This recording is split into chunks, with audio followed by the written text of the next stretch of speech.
Ok, alors maintenant, je vais marquer les coutures. Donc, je passe en mode édition et puis je vais marquer la couture là. Ce que je veux, c'est... Alors, je reprends. Je me trompe toujours, hein. Donc, c'est de marquer la couture à partir d'ici, là, là, là, et là, et là. Je suis pas obligé de faire la boucle entière. Donc, je peux effacer cette partie-là, celle-ci. Voilà. Donc, je pourrais faire une sélection comme celle que vous voyez à l'écran là. J'efface et je reprends. Donc là, je clique pour faire la sélection. Alors, il me donne pas ma sélection. Voilà, il sélectionne ces faces là. Pourquoi? Parce que vous voyez ici, ces boutons là, c'est la sélection de face qui est activée. Cliquez sur la sélection d'arrête. Et puis là, je commence et ça marche. Voilà ce qui me donne. OK. Donc, j'aimerais me limiter à ici. Je fais CTRL E maxime. J'en ferai de même ici.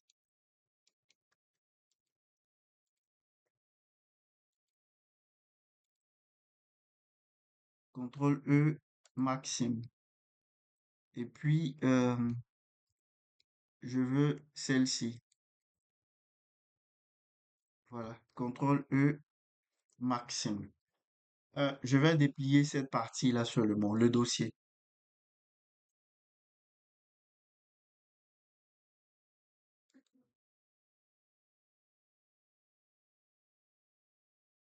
Alors, donc, voici ce que je fais. Je sélectionne U en wrap. Et voici le résultat que ça me donne. Pourtant, j'ai bien sélectionné. Alors, vous savez pourquoi? J'ai même eu un message d'erreur. Je reprends U en arabe et je vois Object has non-uniform scale. Ce qui veut dire que l'échelle n'est pas uniforme. Je vérifie avec N, je viens voir, vous voyez que nous n'avons pas appliqué l'échelle. Donc, avant de commencer, il faudrait appliquer l'échelle. Nous avons fait des modifications de redimensionnement et là, ici, l'échelle a changé. Avant de déplier votre objet, il faudrait appliquer les échelles. Si alors ici nous n'avons qu'un seul objet lié, donc nous n'avons qu'une seule échelle appliquée. Mais je pouvais avoir un objet composé de plusieurs sous-objets. De ce fait, vous appliquez individuellement l'échelle pour chaque sous-objet. Donc, pour appliquer l'échelle, nous faisons CTRL A, c'est le raccourci. Et là, je prends Scale. Parce que ce que j'aimerais appliquer, c'est l'échelle. Et vous voyez, on est à 1. Je passe en mode édition maintenant. Je fais U en arabe. Et vous voyez, c'est bien déplié. Comme ce que j'avais fait là. Vous voyez que ici, j'ai pas coupé ces parties-là. Donc, vous voyez comment ça se présente. Alors, je sais que vous avez dit c'est ce résultat qu'on devait avoir, mais au moment où nous n'avions pas appliqué l'échelle, ça nous donnait un résultat vraiment différent. Donc, prenez le soin d'appliquer les échelles avant de commencer. Alors maintenant, nous continuons ici. Je vais appliquer, enfin, je vais déplier les pieds de la chaise. Donc là, je sélectionne ce qu'on appelle le piétement. Donc, je sélectionne ce piétement-là. Je fais majuscule H pour cacher les autres parties. Vous voyez, Alt H pour les faire réapparaître. Donc, je sélectionne. En fait, je voudrais pas être gêné. Vous voyez, lorsque je serai en train de déplier cette partie-là. Et donc, je vais plus l'expliquer. Majuscule H, je fais, alors, j'essaie de pivoter. Ok, ça va. Sinon, je peux faire un point pour centrer autour de cet objet-là. Je ferai la même chose. Bon, alors, ici, je peux couper là. Donc, majuscule Alt, je fais un point pour pouvoir faire ma rotation. Ok, je ne veux pas déplier entièrement. Donc, j'enlève, je maintiens enfoncé la touche majuscule pour désélectionner ces parties-là. Je fais CTRL, alors je m'assure que j'ai tout sélectionné. CTRL E maxime. Et puis, je viens ici, majuscule Alt, euh, ouais, majuscule Alt. Et puis là, je vais effacer le reste. Je passe en vue wireframe, je prends le C, donc la sélection circulaire, et j'efface cette partie-là. Je fais un clic gauche, je fais réapparaître le cercle et je continue. Voilà, je crois que ça va maintenant.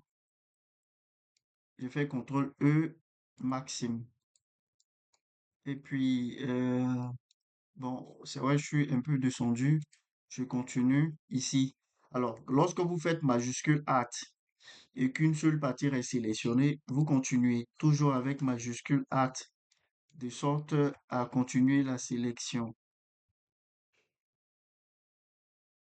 Ici également, ok, là, je voudrais me limiter à ici et à là. CTRL E maxime. Je vais le déplier A, U, en aura.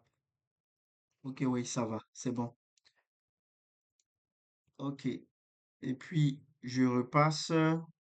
Alors, je fais Z d'abord pour passer en vue solide. Alt H. Vous voyez que là, je peux copier celui-ci, ce pied-là, et l'emmener là. Je vais déplier celui-là. Donc, L, majuscule H. Alors, est-ce que j'ai besoin de vous expliquer comment encore, puisque c'est pareil. Donc, je mets une pause, je fais le dépliage, et puis je vais continuer avec les autres parties de la chaise.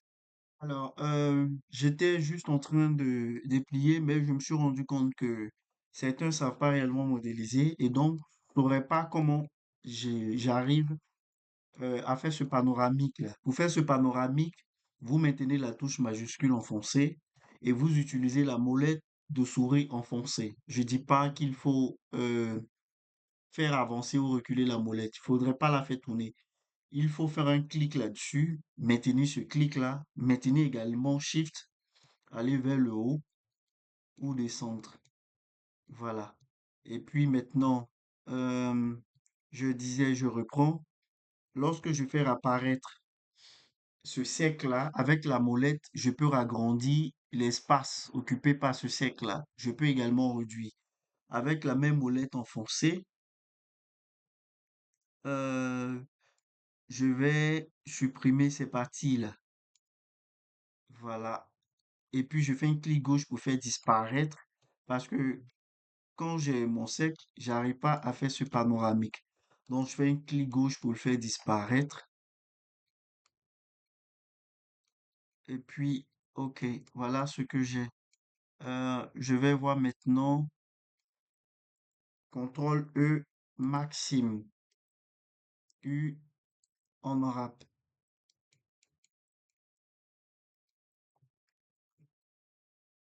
Oui, je comprends.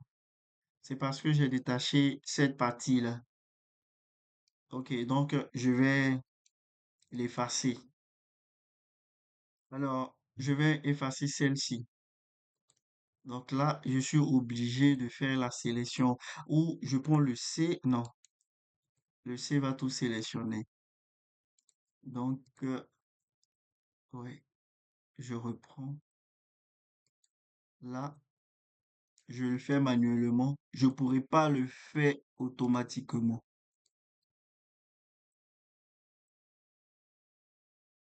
Ce que vous devez savoir, le logiciel facilite la sélection.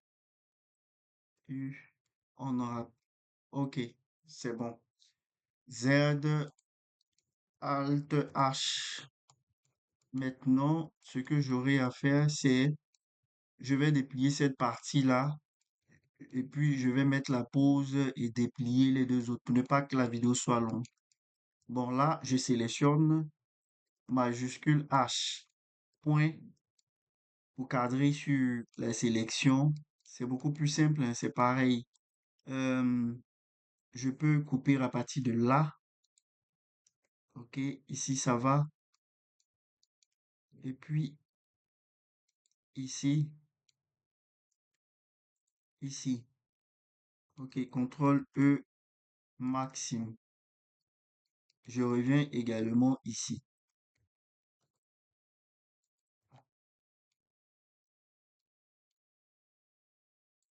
CTRL E maximum. Ok.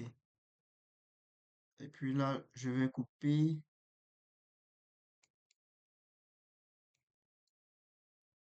à partir d'ici. A, U, on aura. Ok. Alt H. Maintenant, je vais déplier. Ouais, je déplie cette partie-là. Donc, je fais ma pause. Donc, je vais mettre une pause et puis déplier ces deux parties-là. Ok, alors je voudrais aussi vous montrer une technique. Ça peut arriver. Vous voyez que je sélectionne avec L cette planche-là et je fais majuscule H. Vous voyez? Alors lorsque je passe en mode objet, j'ai toute la chaise. Par contre, quand je reviens en mode édition, je n'ai qu'une planche là. Donc n'oubliez surtout pas, vous faites Alt H pour faire réapparaître les autres parties de la planche.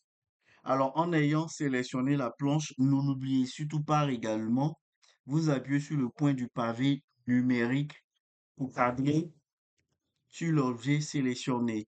Et aussi, lorsque vous faites une sélection, vous voyez que là, je fais ma sélection et je veux tourner.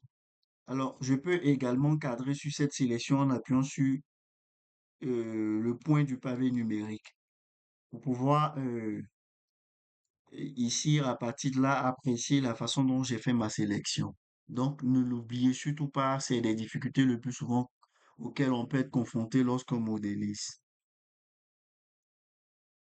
Ensuite, vous pouvez d'abord effectuer vos sélections. Vous voyez, vous pouvez effectuer les sélections avant de marquer les coutures. Alors, voilà, ici, donc, je suis en train d'effectuer la sélection. Vous voyez, donc, je termine cette sélection-là. Et puis là, maintenant, je vais marquer les coutures. Et ici, lorsque vous faites cette sélection, ce que j'aimerais conserver, c'est celle-ci. Donc, passez très facilement en vue wireframe. Et puis, à partir de là, vous pouvez facilement supprimer tout ce qui est surabondant. Donc, voici comment vous pouvez effectuer ces sélections-là. Je montre ici, j'enlève. Et puis, il me reste... alors là, je fais point. J'aimerais pouvoir pivoter. Euh, ok, je vais enlever celle-ci. Ok. Et là, je fais CTRL E maxime. Donc, CTRL E maxime, c'est pour marquer les coutures. CTRL E clear sim, c'est pour effacer ces coutures-là. Et puis, lorsque je termine, je fais A pour tout sélectionner, U, et je prends Unwrap. Alors, nous marquons les coutures pour dire au logiciel là où il faut effectuer les coupures. Maintenant, je fais Alt H et puis je vais vérifier. Je passe en mode édition.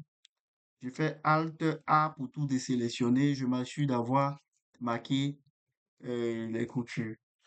Bon, maintenant, je suis libre. Voilà. Avant de le faire, je repasse en mode solide, objet, et puis je vais faire apparaître ma table. OK. Alors, j'ai ici là ma table et j'ai la chaise. Comme je le disais, je suis libre de créer une image pour la chaise et une autre pour la table. Alors, ce que nous sommes en train de faire va nous permettre de créer des images. Et vous allez vous en rendre compte tout à l'heure. Euh, L'objectif même, c'est de faire le baking de ces images-là, des couleurs, des aspects de nos objets.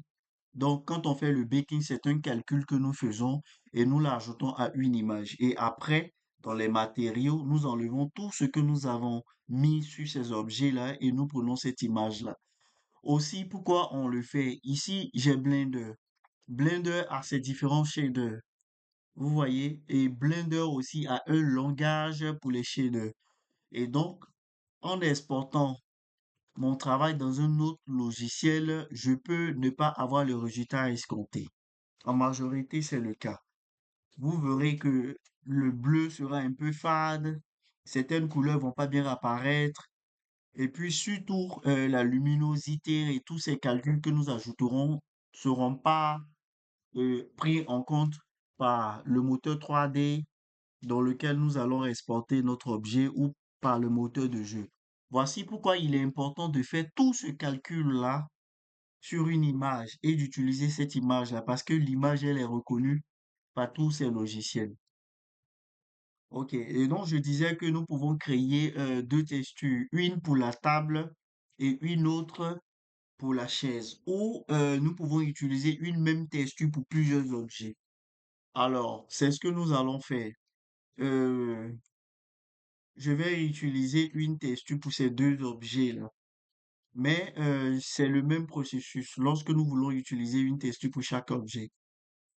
Ok, alors je sélectionne ma chaise, je passe en mode édition, je fais A pour tout sélectionner. Vous avez vu que les îlots sont superposés. Donc cette fois-ci, je reviens en faisant U et je vais le déplier à nouveau. Vous voyez? Et là, le logiciel essaie de le repartir. Mais il y a de l'espace. Et ces espaces-là que je vais essayer de combler. Vous comprenez? Voilà. Ici, quand on finit le dépliage des différentes parties, on sélectionne tout l'objet et on le redéplie à nouveau. Alors, si mon objectif est de mettre ces deux objets-là sur une seule image, voici ce que je fais. Je sélectionne les deux, je passe en mode édition, je les sélectionne avec A, U et honorable. Et le logiciel essaie maintenant de ici, faire un package des différents îlots là sur cette image. Ici, c'est une image, nous n'avons pas encore créé l'image, mais on le fera tout à l'heure. Donc, voici comment ça se présente. Vous voyez on reconnaît la table et c'est un îlot qui appartient aussi à la chaise. Je fais contrôle espace pour revenir. Ok. Alors, souvent, pourquoi il est le plus souvent important d'avoir une texture pour deux ou plusieurs objets? Parce que dans les moteurs de jeu, c'est des calculs qui sont effectués. Lorsque nous avons plusieurs textures, nous allons les ajouter à différents matériaux. Et c'est des calculs que le logiciel fait. Et pour optimiser soit un jeu ou ce que nous sommes en train de faire, il est important de réduire le nombre de matériaux, donc le nombre de textures. Voilà. Donc, je vous ai montré tout à l'heure, vous pouvez déplier individuellement chaque objet. Alors, si votre souhait est d'utiliser une seule texture pour la table, vous dépliez uniquement la table ici et vous allez créer maintenant l'image. Après, vous revenez, vous dépliez et vous allez créer. Nous le ferons tout à l'heure, vous le verrez. Mais ce que je veux faire, c'est de pouvoir disposer tous les objets, tous ces îlots-là, dans ce carré-là. Ce que aussi vous devez savoir, ici, voilà, je vais sélectionner cet îlot-là et le mettre là. Lorsqu'un îlot sort de ce cadre-là, il n'est plus pris en compte. Si ici, il y avait une couleur rouge, vous verrez que cette partie de la table-là ne va pas recevoir la couleur rouge assignée. Vous allez voir que il y aura une couleur un peu plus étrange. Donc, nous le verrons tout à l'heure. Ce qu'il faudra faire, c'est d'ajouter tous les îlots dans ce cadre-là. Bon, maintenant, je vais disposer ici mes îlots. Et quand on souhaite disposer les îlots, on le fait en fonction des objets que nous avons dans nos scènes. Vous voyez, étant loin, cette partie de la table là sera la plus visible. Par contre, vous voyez celle-ci, elle sera moins visible parce qu'elle est petite. Il en est de même pour cette partie de la chaise là qui sera beaucoup plus visible. C'est l'air également, mais les piétements le seront moins. Et donc, les parties qui sont les plus visibles, il faut leur accorder un espace un peu plus grand sur Note 4. Par contre, les parties invisibles ou qui ne seront vraiment pas, faut les réduire. Vous voyez que on peut même être tenté de déplier, d'enlever ces faces-là. Vous voyez ces faces-là et de les réduire considérablement parce que la table est positionnée ainsi. Donc, ça veut dire qu'on n'aura pas vraiment à voir le dessous de cette table-là. Sauf si dans notre projet, on sera amené à faire coucher la table de cette façon-là. OK. Alors donc, je sélectionne tout avec U et je clique en wrap. Aussi, je voudrais faire cette précision-là. Vous voyez ce processus qui consiste à disposer les îlots est assez fastidieux. Voici pourquoi, dans certains cas, nous utilisons des outils. Alors, moi, j'ai déjà racheté un outil sur Internet. Je vais vous présenter cet outil-là. Alors là, je vous montre ici, ce logiciel-là, c'est UV Packmaster. Nous sommes à la version 3, donc là, vous pouvez l'acheter et l'installer pour ceux qui voudraient automatiser ces tâches-là. Bon, maintenant, nous allons apprendre à le faire manuellement. Donc, je vais réduire cet espace-là, donner un peu plus d'espace ici à cet éditeur-là. Euh, Parce que là, quand je fais mes sélections, alors je peux cacher la barre d'outils avec T. OK. Et donc, j'arrondis. Bon, ici maintenant, voyez, j'ai pas coché synchronisation. J'ai tout sélectionné pour pouvoir visualiser mes îlots ici. Alors, lorsque nous sommes dans cet éditeur-là, ici, donc j'ai déjà parlé de ce bouton-là, qui est le bouton synchronisation. La sélection de vertex, c'est par ce bouton-là. Par là, je peux sélectionner ces vertex-là. Vous voyez, la sélection d'arête, de face et d'îlot. Il y a une différence. Voici une face ici. Alors, je clique. Voici une face. Vous voyez, nous avons ici des faces, mais là, voici un îlot. Donc, un îlot, c'est un ensemble de faces ou de vertex. Ce que je vais faire, c'est de passer en sélection d'îlot, par exemple. En anglais, c'est island. Et puis, là, je vais réduire les parties. Bon, alors, ce que je vais faire d'abord, synchronisation. Je vais vérifier les parties. Donc, je vois ça je peux même mettre là d'abord. Ensuite, L pour cette partie-là, je vais les réduire. Donc, je veux juste, alors, contrôle, ouais, j'ai appuyé sur H au lieu de G.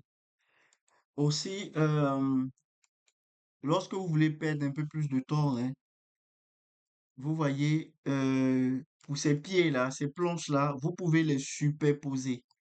Parce que on aura, en réalité, il n'est pas intéressant de superposer les îlots, mais lorsque c'est le même matériau, vous pouvez les superposer. Euh, Ici, vous voyez que je peux effacer. Alors, je fais ça. Je peux effacer ces pieds-là à nouveau et puis dupliquer, vous voyez, une seule planche. Et lorsque je vais dupliquer une seule planche et déplier cette planche-là, ces îlots-là seront superposés. Parce que Blender va reconnaître qu'il s'agit d'un même objet auquel on pourra appliquer les mêmes matériaux. Donc, pour avoir assez d'espace, le plus souvent, il est important de superposer ces îlots-là. Et c'est ce que UV Pack Master fait. UV Pack Master fait une analyse de ces textures-là. Et lorsque vous lui dites superposer les îlots qui se ressemblent, il va les superposer. Donc, vous choisissez le mode d'analyse. Ça peut être par couleur, ça peut être par forme, et puis il pourra le faire. Alors, nous ne le ferons pas aujourd'hui. Ce que nous allons faire, c'est de les classer nous-mêmes. Donc, celui-là, je fais S Scale pour le réduire. Je peux faire R pour faire une rotation et G pour venir le placer là. J'en ferai de même pour celui-là que je place ici. Celui-là également que je place ici. Alors, donc, je vais faire une rotation pour les ajuster. OK, N que je vais faire disparaître. Voilà. Donc, je peux aussi prendre cette partie-là. Je devine qu'il s'agit de celle-ci. OK? Donc, je sélectionne oui. Alors, donc, je continue. Euh, Celle-ci, voici des parties G. Je peux les déplacer avec G. Alors, si vous n'appliquez pas la même couleur, enfin, je vais dire ici, vous voyez là, supposons que je donne une couleur rouge ici, à cette partie de ma table, et je donne une couleur bleue à celle-ci. Si les îlots, en fait, l'îlot de cette planche-là et l'îlot de celle-ci se superposent, vous verrez, alors, si c'est cet îlot-là qui est au-dessus, donc l'îlot de cette planche-là qui est au-dessus, ici, vous allez voir le rouge au lieu du bleu. Donc, il faudrait pas les superposer. Par contre, si j'ai une couleur, donc le même matériau là, là, là, vous pouvez les superposer, comme je le disais tout à l'heure. Ok, donc je continue. Alors, je vais pas vraiment perdre du temps. Ici aussi, on peut, voilà, je vais pas vraiment perdre du temps. Je vais juste essayer de les placer. Je peux faire S, X pour les réduire dans le sens de X et puis S, Y pour les étirer. Ici, on peut faire aussi la fenêtre de sélection, vous voyez, mais je préfère faire le L pour les sélectionner. G, je les place là, je vais faire un scale. Je veux m'assurer qu'il s'agit d'un îlot à part entière et donc j'essaie de les disposer. Alors, je vais plus essayer.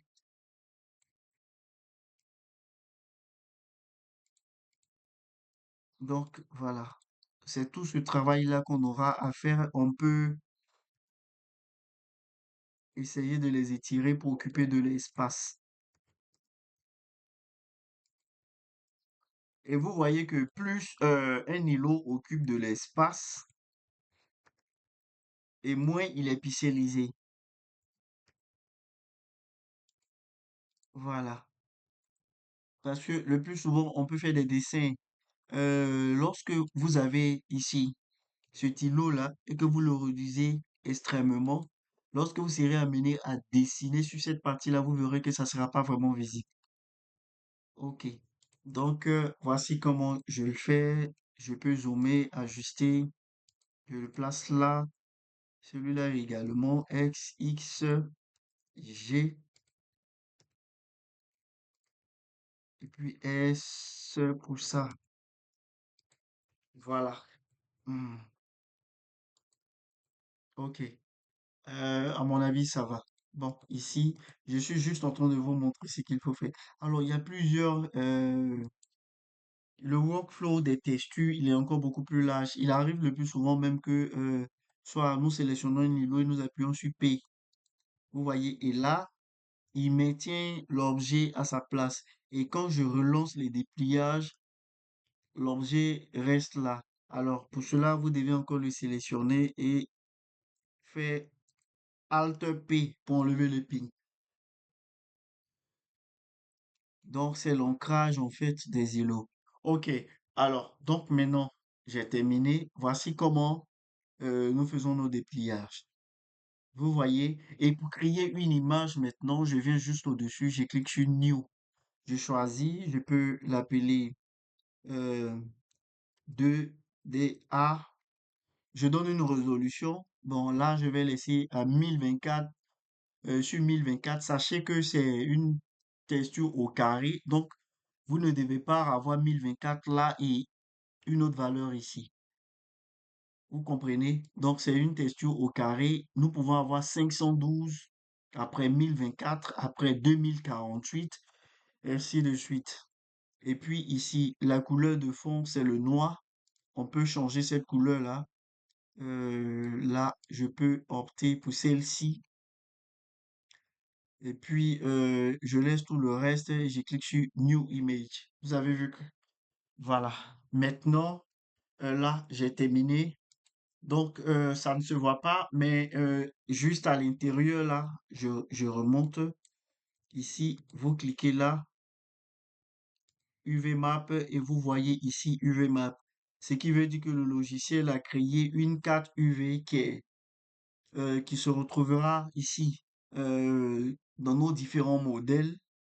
Alors, pour le savoir, il faut sélectionner ce modèle-là, passer dans l'outil de travail UV Editing ou ajouter un éditeur et passer à UV Editing, passer en mode édition, tout sélectionner pour pouvoir voir l'UV map de cet objet-là.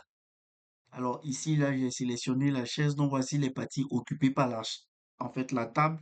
Donc voici les parties qu'elle occupe. Si je sélectionne la chaise, vous verrez les parties également qu'elle occupe sur notre carte là. OK.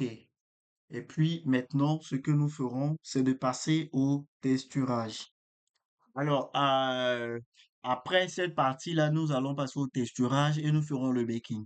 C'est justement avec le baking que vous comprendrez. Mais ceux qui ont suivi les cours avec nous l'année dernière savent plus ou moins pourquoi nous faisons ce dépliage-là. Vous verrez que ça va nous permettre non seulement d'optimiser notre travail, nous aurons moins de matériaux, mais lorsque nous allons exporter tous nos modèles dans une visionneuse, vous verrez que tout cela sera bien affiché. Alors, il y a la visionneuse 3D de Microsoft que je vous recommande. C'est celle-ci. Ça, c'est la visionneuse 3D de Microsoft.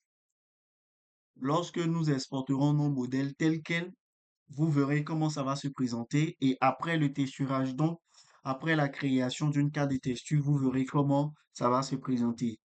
Il est donc très important de maîtriser ce processus-là. Alors donc, je vais arrêter la vidéo et nous allons passer maintenant au texturage. Donc, après l'illustration, nous avons eu la modélisation. Après la modélisation, nous avons vu le dépliage UV. Et maintenant, après le dépliage, nous verrons le texturage. Il y a, je dirais, trois types. Il y a ce texturage stylisé, beaucoup plus simple, euh, où nous utilisons le plus souvent, là, alors, à partir de là, c'est juste un avant-goût, un aperçu. Voilà, vous voyez que vous pouvez tout simplement utiliser les couleurs. Et là, je vais vous montrer comment réduire certains aspects. Vous voyez que là, ça brille. Si je veux un texturage stylisé, il y a des modifications à effectuer. Et donc, c'est tout ce que nous allons voir dans la prochaine leçon. Nous allons d'abord faire le texturage stylisé. Ensuite, nous irons chercher des textures. Des textures. Alors, pour les textures, nous pouvons en créer nous-mêmes. Mais cette fois-ci, nous irons chercher des textures et nous allons les ajouter à nos modèles 3D. Et le troisième type de texturage sera ce qu'on appelle le texturage procédural, où nous-mêmes, nous allons créer nos textures. OK, et donc à bientôt pour la suite.